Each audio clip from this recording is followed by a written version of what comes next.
Rajkot TRP game ઝોનની ગોઝારી દુર્ઘટનામાં ધરપકડ કરાયેલા 3 સરકારી કર્મચારીઓના જામીન ગુજરાત હાઈકોર્ટે મંજૂર કર્યા છે। કોર્ટે એટીપી રાજેશ મકવાણા, ગૌતમ જોશી અને એન્જિનિયર જયદીપ ચૌધરીને જામીન મુક્ત કર્યા છે। આ સાથે જ કોર્ટે એમડી સાગઠિયા, ઇલેશ ખેર તેમજ અશોકસિંહ અને કિરીટસિંહ જાડેજાના જામીન નામંજૂર કર્યા છે।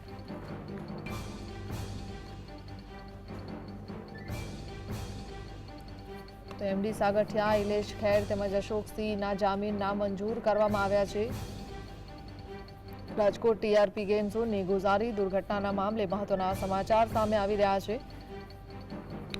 3 સરકારી કર્મચારીઓના જામીન મંજૂર કરવામાં આવ્યા છે હાઈકોર્ટ તરફથી, જ્યારે અન્ય 3 લોકોના જામીન નામંજૂર કર્યા છે। એટીપી રાજેશ મકવાણા, ગૌતમ જોશી અને જયદીપ ચૌધરીના જામીન મંજૂર કર્યા છે, જ્યારે એમડી સાગઠિયા, ઇલેશ ખેર તેમજ અશોકસિંહ કિરીટના જામીન નામંજૂર કરવામાં આવ્યા છે। સંવાદદાતા લકીરાજ જોડાયા છે। લકીરાજ, શું જાણકારી હાઈકોર્ટ તરફથી જે નિર્દેશ સામે આવ્યો છે જામીનને લઈને, તેને લઈને? આપને જણાવી દઉં કે ટીઆરપી ગેમ ઝોનની જે ગોઝારી ઘટનામાં 3 જેટલા સરકારી કર્મચારીઓના જામીન છે તે હાઈકોર્ટ દ્વારા મંજૂર છે તે કરવામાં આવ્યા છે।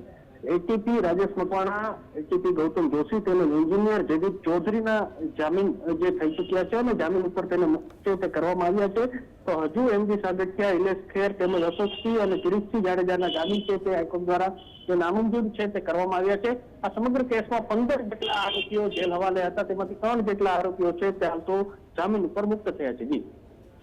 જી, આભાર।